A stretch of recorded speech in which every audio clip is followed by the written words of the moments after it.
और अब खबरें विस्तार से बात करेंगे मध्य प्रदेश की, जहां अब नतीजों का इंतजार है। दरअसल मध्य प्रदेश में हुए विधानसभा चुनाव में ऐतिहासिक मतदान हुआ और सबसे ज्यादा मतदान मध्य प्रदेश में रिकॉर्ड किया गया। कुल 76.22% मतदान हुआ। आगर मालवा में 85.03% मतदान हुआ। बालाघाट में 85.23% मतदान हुआ। बैतूल में 80.70% मतदान हुआ।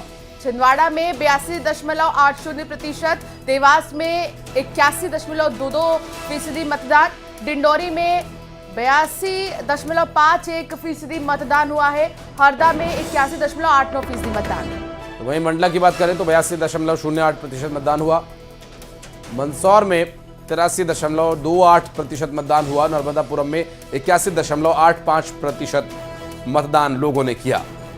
तो देखिए कहां पर कितने प्रतिशत वोटिंग हुई है ये आपको हम दिखा रहे हैं। लेकिन मध्य प्रदेश में 2018 का रिकॉर्ड टूटा है और इस बार बम्पर वोटिंग हुई है, लोगों ने हिस्सा लिया है। लगातार न्यूज़ 18 ने भी आपसे अपील की कि ज्यादा से ज्यादा वोट डालें, और क्योंकि हमारे पास भी बहुत सारी सेल्फीज भी आई आप लोगों की वोट डालने के बाद की, और यहाँ सबसे ज्यादा देखा जा रहा है जो शहरी इलाके हैं मध्य प्रदेश के, वहां पर भी वोटरों ने खास तरीके से इसमें पार्टिसिपेट किया। लगभग 82.80% मतदान। नीमच में भी यहाँ पर 83.30% मतदान हुआ है। निवाड़ी की अगर हम बात करें तो 82.36% मतदान। ये अलग अलग शहर हैं, अलग अलग जिले हैं जिनके बारे में आपको हम बता रहे हैं, लेकिन कुल मिलाकर 76.22% मतदान मध्य प्रदेश में हुआ। बुधनी की सीट की बात करें तो ये हाई प्रोफाइल सीट, खुद मुख्यमंत्री यहां से चुनाव लड़ रहे। 81.50% यहां भी मतदान हुआ। और छिंदवाड़ा में भी इत्तेफाकन देखिए उतना ही मतदान, बस 0.9% यानी 0.09 का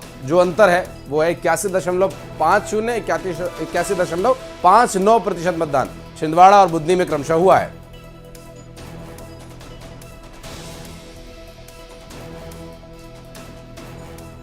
तो अब आपको दिखा रहे हैं हम वो जिले जहां पर कितने प्रतिशत मतदान हुए। आगर मालवा की बात करें तो 85.03% मतदान हुआ है। अगर बात करें कल की, मध्य प्रदेश में हुए विधानसभा चुनाव के लिए बालाघाट में जो मतदान प्रतिशत देखने को मिला वो काफी बेहतर था। बालाघाट में मतदान प्रतिशत 85.20% था। तो ये बैतूल की अगर बात करें तो 80.70% मतदान यहां पर हुआ। बिल्कुल। और अगर हम बात करें छिंदवाड़ा की तो यहाँ पर 82.80% मतदान हुआ है। देखिए कमलनाथ यहाँ से प्रत्याशी भी थे। और देवास में 81.22% मतदान हुआ। तो वहीं डिंडोरी की बात करें तो डिंडोरी जिले में 82.51% लोगों ने वोट में हिस्सा लिया। हरदा की बात करें तो 81.89% मतदान हरदा में हुआ। तो वहीं मंडला में 82.05% लोग घरों से निकले वोट डालने के लिए। मंदसौर में 83.28% मतदान हुआ। अच्छा खासा लोगों ने पार्टिसिपेट किया। नर्मदापुरम में भी कुछ इसी तरह की स्थिति थी। 80 से ज्यादा ने 81.85% मतदान हुआ। नरसिंहपुर में 82.80% मतदान हुआ। नीमच की अगर बात करें तो 83.30% मतदान हुआ। और निवाड़ी में अगर बात करें तो 82.36% मतदान हुआ। तो राजगढ़ के लोग घरों से निकले और 80.29% मतदान करके उन्होंने रिकॉर्ड बनाया। और सिवनी की अगर हम बात करें राजगढ़ के बाद तो सिवनी में भी 85.68% मतदान हुआ और यहाँ पर भी वोटर काफी खुश नजर आए। शाजापुर में भी लोगों ने बढ़ चढ़कर मतदान में हिस्सा लिया और 84.99% यहाँ मतदान लोगों ने दर्ज कराया। बुधनी की अगर बात करें जहां से मुख्यमंत्री शिवराज सिंह चौहान प्रत्याशी है, वहां पर 81.59% मतदान हुआ। और इसके अलावा अगर छिंदवाड़ा की बात करें तो छिंदवाड़ा की भी तस्वीर आपको दिखा देते हैं। छिंदवाड़ा में लगभग 81.50% मतदान हुआ। बिल्कुल। और मतदान प्रतिशत ये हमने आपको बताया, इससे आप अंदाजा लगा सकते हैं कि लोगों में वोटिंग को लेकर उत्साह था। लोगों ने बढ़ चढ़कर हिस्सा लिया वोटिंग की। हालांकि छिटपुट घटना अंशिका होती रही जिस पर हम लगातार डिटेल्स दर्शकों तक पहुंचा ही रहे थे, लेकिन उसके बाद भी बहुत ज्यादा प्रभाव नहीं पड़ा। कुछ देर के लिए, कुछ समय के लिए मतदान बाधित जरूर हुआ, लेकिन अंततोगत्वा अच्छा मत प्रतिशत हासिल हुआ है और कुल 76.22% मतदान मध्य प्रदेश वासियों ने डाला। नेताओं की इतने लंबे समय की तैयारी और उसके बाद अब पेपर करेक्शन भी हो गए हैं। इंतजार रिजल्ट का है कि आखिर रिजल्ट में क्या कुछ होगा। लेकिन जिस तरीके से 2018 का रिकॉर्ड वोट परसेंटेज में टूटा है, ये देखना होगा कि 2018 के तरह ही क्या इस बार नतीजों का भी रिकॉर्ड टूटेगा, ये सवाल है और अभी इसके लिए जवाब के लिए थोड़ा इंतजार करना होगा। कुल अगर हम बात करें तो 230 विधानसभा की सीटों पर कल वोट डाले गए और सबसे ज्यादा बालाघाट में देखा गया कि किस तरीके से 100% मतदान यहाँ के एक मतदान केंद्र पर हमने देखा 100% मतदान, और अभी तक बालाघाट के अलावा कहीं और पर 100% मतदान नहीं हुआ, लेकिन उससे कम हुआ जरूर, लोगों ने यहाँ पर हिस्सा लिया। और साथ ही मध्य प्रदेश के पिछले रिकॉर्ड की अगर हम बात करें तो वो भी टूटा है और 76% से ज्यादा यहाँ पर वोटिंग हुई।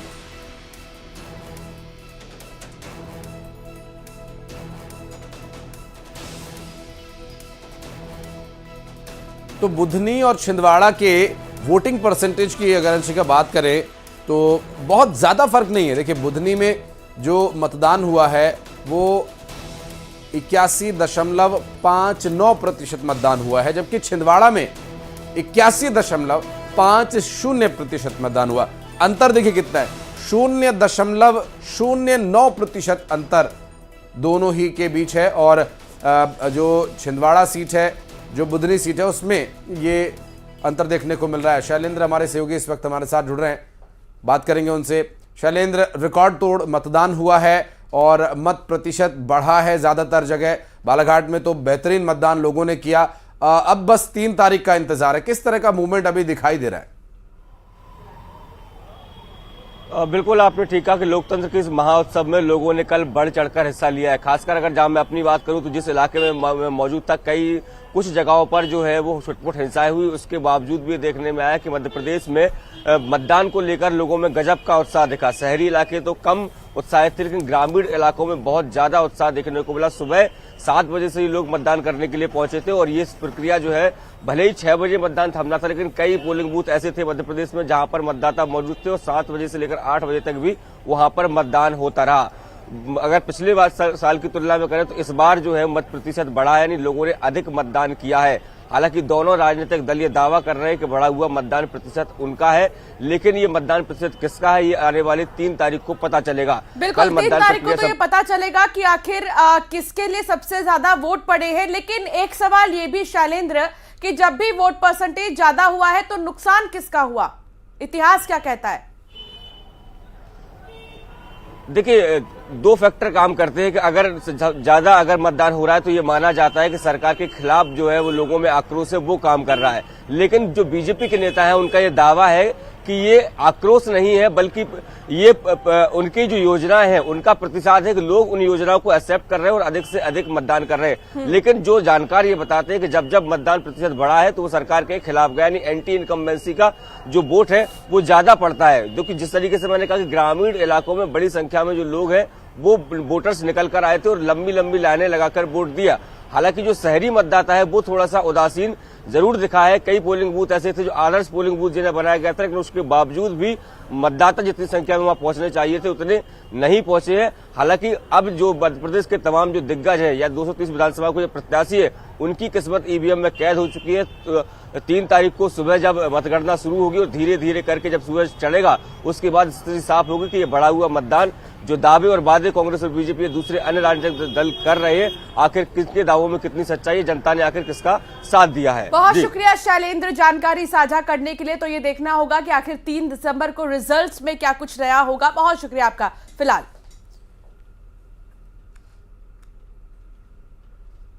और चलिए बढ़ते आगे, आपको बता दें कि मतदान संपन्न होने के बाद ईवीएम स्ट्रांग रूम में रख दी गई है और स्ट्रांग रूम के चप्पे चप्पे पर सुरक्षा बल मौजूद हैं। सीसीटीवी से नजर रखी जा रही है। स्ट्रांग रूम का जायजा लिया हमारे सहयोगी मिथिलेश कुमार गुप्ता ने। मतदान की प्रक्रिया पूरी हो चुकी है। इस वक्त मैं इंदौर के नेहरू स्टेडियम मौजूद हूं और ये तस्वीर आपको दिखा रहा हूं कि मतदान केंद्र से जो मतदान दल है वो धीरे धीरे अब नेहरू स्टेडियम पहुंचने लगा है। उनके हाथों में मतदान की जो सामग्री है, जो किट है, वो साथ में ईवीएम जो मशीन है, अब उसको लेकर वो यहाँ पर पहुंच रहे हैं। और दूसरी तरफ से मैं आपको एक तस्वीर दिखाना चाहता हूँ स्ट्रांग रूम की। तो आप ये देख सकते हैं कि अलग अलग जो विधानसभा है उनके स्ट्रांग रूम बनाए गए हैं। बकायदा विधानसभा का नाम लिखा हुआ है। स्ट्रांग रूम किसका कहाँ पर है उसकी जानकारी दी गई है। और दूसरी तरफ स्ट्रांग रूम में सीसीटीवी जो कैमरे हैं उसे नजर रखी जाएगी। यानी चप्पे चप्पे पर पुलिसकर्मी है और उसके साथ में सीसीटीवी लगाया गया है। यानी पूरी तरीके से चाक चौबंद व्यवस्थाएं हैं और सुरक्षा व्यवस्था के बीच में ईवीएम जो है वो रखा रहेगा। यानी जो प्रत्याशियों का भाग का फैसला है वो ईवीएम में कैद हो चुका है। देखने वाली बात होगी किस कमल के साथ मध्य प्रदेश में सरकार बनेगी। प्रत्याशियों के भाग का फैसला जनता कर चुकी है। 3 दिसंबर को वोटिंग होगी और उस दिन तय होगा कि जनता ने किसके सिर में ताज पहनाया है। वीडियो जर्नलिस्ट संजय बुआ के साथ मिथिलेश गुप्ता, न्यूज़ 18 इंदौर। इंदौर में मतदान केंद्र से नेहरू स्टेडियम स्ट्रांग रूम लौटे मतदान दलों का ढोल नगाड़ों के साथ फूल माला पहनाकर स्वागत किया गया। दरअसल मतदान कर्मचारियों में भी स्वागत को लेकर जबरदस्त उत्साह देखने को मिला। मतदान कर्मचारियों ने कहा स्वागत के साथ थकावट दूर हो गई। हमारे सहयोगी मिथिलेश कुमार गुप्ता ने बातचीत की उनसे, आइए दिखाते हैं। नेहरू स्टेडियम में इस वक्त मैं मौजूद हूँ और आपको एक तस्वीर दिखा रहा हूँ कि चुनाव प्रक्रिया खत्म होने के बाद ये जो कर्मचारी हैं वो नेहरू स्टेडियम लौट आए हैं। अब यहाँ पर वो जो ईवीएम है, जो मतदान सामग्री है, उसे अब स्ट्रांग रूम में जमा करेंगे। यानी जो प्रत्याशी हैं उनके भाग्य का फैसला हो चुका है और जो उनका भाग्य है वो ईवीएम में कैद है।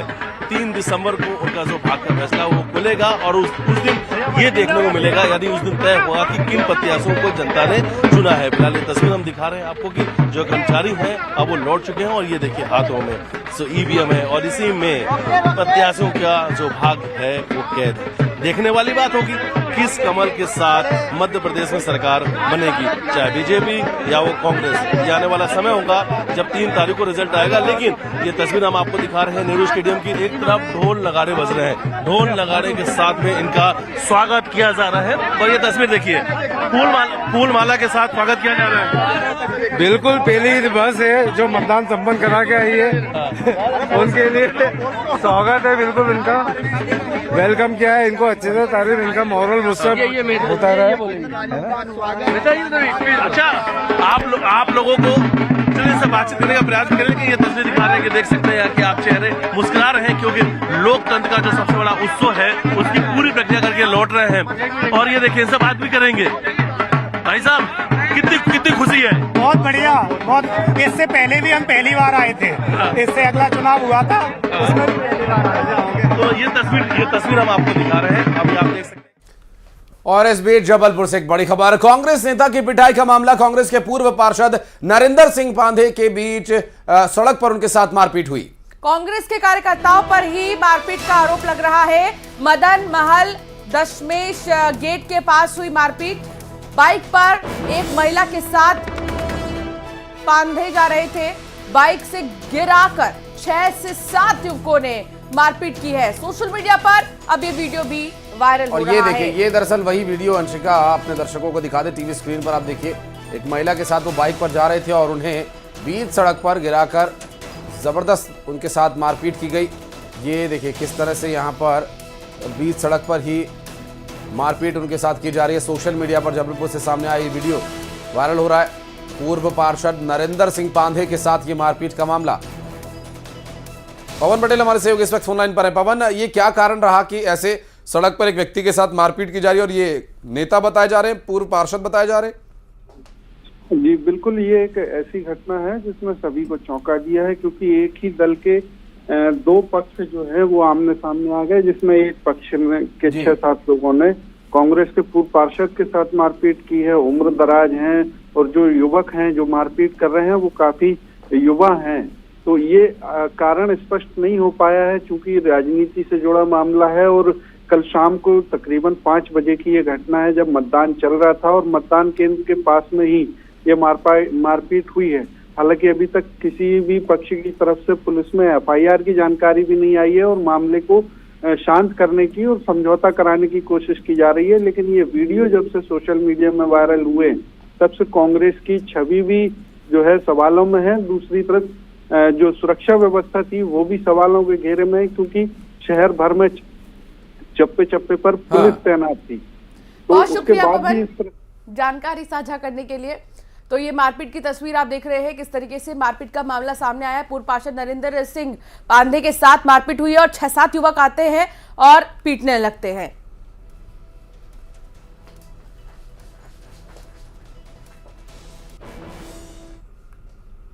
और बढ़ते आगे श्योपुर से। इस बीच एक बड़ी खबर, डॉक्टर की संदिग्ध मौत का मामला। सरकारी अस्पताल में पदस्थ डॉक्टर की संदिग्ध परिस्थितियों में मौत हो गई। विजयपुर अस्पताल परिसर के सरकारी आवास का ये पूरा मामला बताया जा रहा है। डॉक्टर का नाम कमल खरे है। शुक्रवार को इलेक्शन ड्यूटी करके शाम को लौटे थे डॉक्टर। आवास के अंदर उनका शव मिला। अब सवाल ये कि आखिर उनकी मौत कैसे हुई, इसको लेकर जांच जारी है।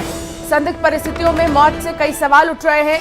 इलेक्शन ड्यूटी के बाद ही वो घर लौटे थे और इस बीच अचानक से खबर ये आई कि अब वो नहीं रहे। सरकारी अस्पताल में पदस्थ थे और सरकारी आवास में ही वे रह रहे थे, जहां उनका शव बरामद हुआ है। दीपक हमारे सहयोगी इस वक्त फोन लाइन पर मौजूद है। दीपक, क्या कुछ जानकारी मिल पा रही है, कैसे मौत हुई, क्या है डिटेल्स? जी बिल्कुल, जहां तक मौत की बात है तो अभी भी संदिग्ध है, क्योंकि चुनाव ड्यूटी उनकी लगाई गई थी। इलेक्शन ड्यूटी करके जब वो लौटे हैं तो अपने आवास पर पहुंचने के कुछ ही घंटे बाद उनकी मौत हो गई थी। जो आवास का गेट है वो खुला हुआ था और उनका शव बेड पर पड़ा हुआ था, जिसे देख करके लोगों ने जब उन्हें जगाने की कोशिश की तो पता चला कि वह नहीं रहे। इसके बाद में लोगों की भीड़ जमा हो गई। पुलिस ने मामले की जांच शुरू कर दी और आज पीएम के बाद में पता लग पाएगा कि उनकी मौत किन कारणों के चलते हुई है। बताया यही गया है कि कल उनकी ड्यूटी अगरा इलाके में इलेक्शन के दौरान लगाई थी और वापस लौटने के बाद उनकी ये मौत हुई है। अब किस वजह से मौत हुई है यह तो पीएम रिपोर्ट के बाद ही पता लग पाएगा। जी दीपक, नजर बनाए रखें आप, आगे डिटेल्स आगे आपसे लेंगे। बहुत बहुत शुक्रिया फिलहाल आपका इस पूरे मामले पर जानकारी देने के लिए। अंशिका, ड्यूटी में इलेक्शन की ड्यूटी में ये तैनात किए गए थे, सरकारी अस्पताल में डॉक्टर थे और इस मौत के बाद अब जांच का जो ये विषय है, ये इस पूरे मामले में क्या जांच होती है ये भी इंतजार किया जा रहा है। फिलहाल संदिग्ध परिस्थितियों में मौत से कई सवाल उठ रहे हैं। ग्वालियर से खबर, जहां बीएसपी प्रत्याशी सुरेश बघेल पर जानलेवा हमले का मामला सामने आया। कांग्रेस प्रत्याशी पर हमले का आरोप लग रहा है। दरअसल 4 से ज्यादा गाड़ियों को हमलावरों ने क्षतिग्रस्त किया है, चकनाचूर कर दिया। नौगांव स्थित मतदान केंद्र क्रमांक 93 के बाहर की ये वारदात बताई जा रही है। मौके पर भारी पुलिस फोर्स तैनात है। सुरेश बघेल ने बूथ कैप्चरिंग का आरोप लगाया था। धरने पर बैठे सुरेश बघेल और उनके समर्थक कार्यकर्ता। बीएसपी प्रत्याशी सुरेश बघेल पर जानलेवा हमला किए जाने की बात कही जा रही है। कांग्रेस प्रत्याशी पर यह आरोप है कि उन्होंने यह हमला किया। ग्वालियर से बड़ी खबर, जबकि 4 गाड़ियों को हमलावरों ने निशाना बनाया। अब ये लोग कौन थे, ये जांच का विषय है। हालांकि नौगांव स्थित मतदान केंद्र के बाहर जब ये वारदात हुई, उस वक्त जहां सुरेश बघेल मौजूद थे, उनका आरोप यह है कि कांग्रेस के कार्यकर्ताओं ने ये सब कुछ कांग्रेस के नेताओं के कहने पर किया। बीएसपी प्रत्याशी हैं सुरेश बघेल इस बार, और कांग्रेस प्रत्याशी पर हमले का आरोप लगा रहे हैं। और सबसे बड़ी बात, मतदान केंद्र के पास की ही घटना बताया जा रहा है, जबकि मतदान केंद्र के कुछ दूरी तक भी सुरक्षा के जबरदस्त इंतजाम रहते हैं, लेकिन बावजूद इसके ये बाहर की ही घटना है मतदान केंद्र के। सुरेश बघेल ने बूथ कैप्चरिंग का आरोप भी यहां पर लगाया है। बीएसपी प्रत्याशी सुरेश बघेल पर जानलेवा हमले का ये पूरा मामला, जहां आरोप कांग्रेस प्रत्याशी पर लग रहा है, वो लगा रहे हैं। 4 गाड़ियों को हमलावरों ने हालांकि निशाना बनाया और चकनाचूर कर दिया। नौगांव स्थित मतदान केंद्र के बाहर की घटना वो भी तब जब चुनाव हो रहे थे और सुरक्षा के इंतजाम भी जबरदस्त थे। सुशील कौशिक संवाददाता साथ जुड़ गए हैं। सुशील, ये मामला क्या है, इसमें क्या कुछ जानकारी अब मिली है? बिल्कुल, देखिए ग्वालियर ग्रामीण के बीएसपी प्रत्याशी है सुरेश बघेल, इन पर हमला हुआ है नौगांव में। कल देर रात इन्होंने एफआईआर दर्ज कराई है। इनकी जो परमिशन की वाहन थी, इसके साथ ही 3 अन्य वाहन थे। इन वाहनों पर तोड़फोड़ की गई, इसके साथ मारपीट की गई है और इसमें इन्होंने जो कांग्रेस प्रत्याशी है उन पर आरोप लगाया है और उसके साथ ही नौगांव में इस घटना के बाद स्थानीय थाने में इन्होंने शिकायत दर्ज कराई है। पुलिस ने इसमें केस दर्ज किया है और केस दर्ज करने के बाद अब पुलिस इस मामले में कार्रवाई की बात कह रही है, लेकिन कहीं ना कहीं जो प्रत्याशी है कांग्रेस के साहब सिंह गुर्जर, उनके खिलाफ 2 इस तरह की एफआईआर एक तरह से हुई है। इसी दौरान घटनाक्रम में एक एफआईआर इनके खिलाफ तिगरा थाने में दर्ज हुई थी, जिसमें एक बीएसपी कार्यकर्ता को इन्होंने धमकाया था। कुल मिलाकर कल 2 घटनाएं ऐसी सामने आई जिसमें जो कांग्रेस के प्रत्याशी है उनके खिलाफ जो है धमकाने के मामले और हमले के मामले सामने आए हैं और पुलिस अब जो है इसमें केस दर्ज कर दोनों मामलों में कार्रवाई कर रही है। बूथ कैप्चरिंग का आरोप गंभीर है सुशील, चुनाव आयोग भी इस मामले में कार्रवाई करता है। क्या चुनाव आयोग की तरफ से भी कोई कार्रवाई की जा रही है, कोई शिकायत उन्हें दी गई है इसमें? देखिए, बीएसपी प्रत्याशी ने पहले तो इस मामले में हमले की शिकायत थाने में दर्ज कराई है। उसके साथ ही चूंकि चुनावी माहौल है तो यही वजह कि पुलिस और प्रशासन ने भी इसकी पूरी रिपोर्ट ऑब्जर्वर को दी है। तो अब चुनाव आयोग भी अपनी तरफ से इसमें देखेगा, क्योंकि सीधा सा जो इसमें आरोप है और एफआईआर है वो कांग्रेस के प्रत्याशी के खिलाफ है, तो निश्चित तौर पर ये चुनाव को प्रभावित करने का भी मामला है। तो इसमें चुनाव आयोग भी अपनी तरफ से संज्ञान लेकर कार्रवाई जरूर करेंगे। बहुत शुक्रिया सुशील जानकारी साझा करने के लिए।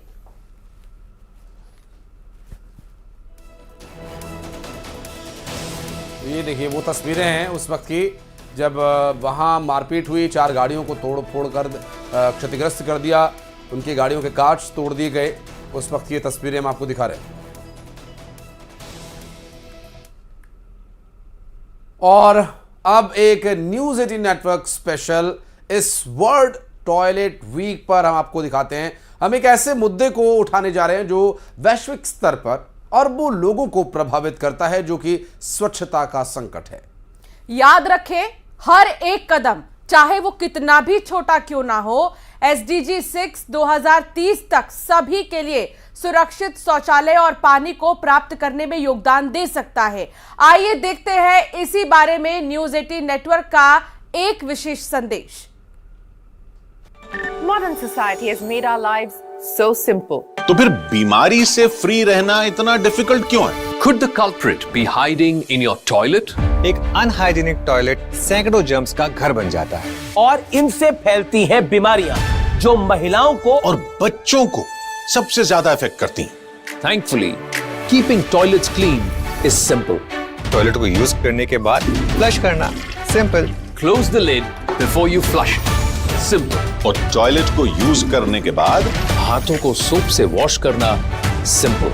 This World Toilet Day, let's follow simple steps and accelerate change towards cleanliness and health. और बात सिर्फ हेल्थ की नहीं है, ये बात है भारत के गौरव की। It's about dignity and equality. Because access to clean toilets shouldn't be a privilege. It should be a right. Together, let's be a catalyst for change. Mission स्वच्छता और पानी। हेल्दी हम जब साफ रखें टॉयलेट्स हरदम।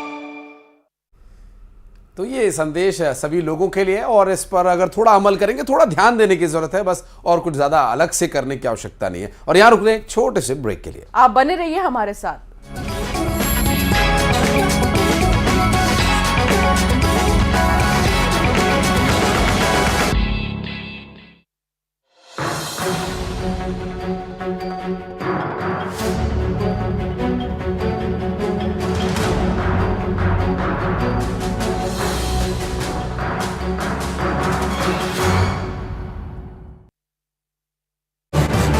किस प्रकार से वो प्रदेश की प्रगति के विकास के लिए उनका योगदान जरूरी है। इसीलिए हमारी जो मतदाता हैं बहनें वो बाहर निकल कर आ रही हैं। और आपने देखा है कि 11 बजे तक, जबकि वो सबसे ज्यादा उनका महिलाओं का काम का समय होता है, तब तक भी सबसे ज्यादा महिलाएं बूथों पर दिखी।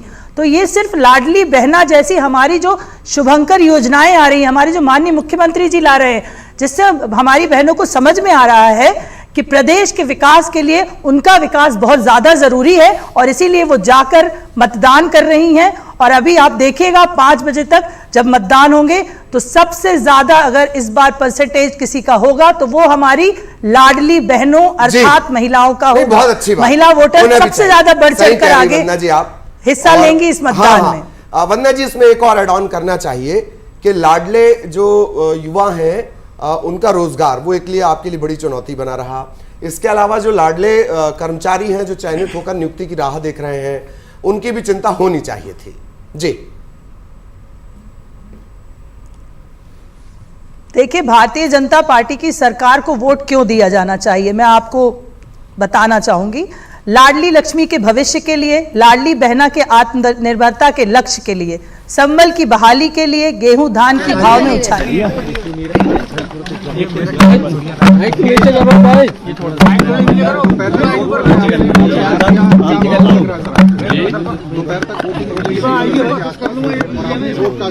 रोल चलिए।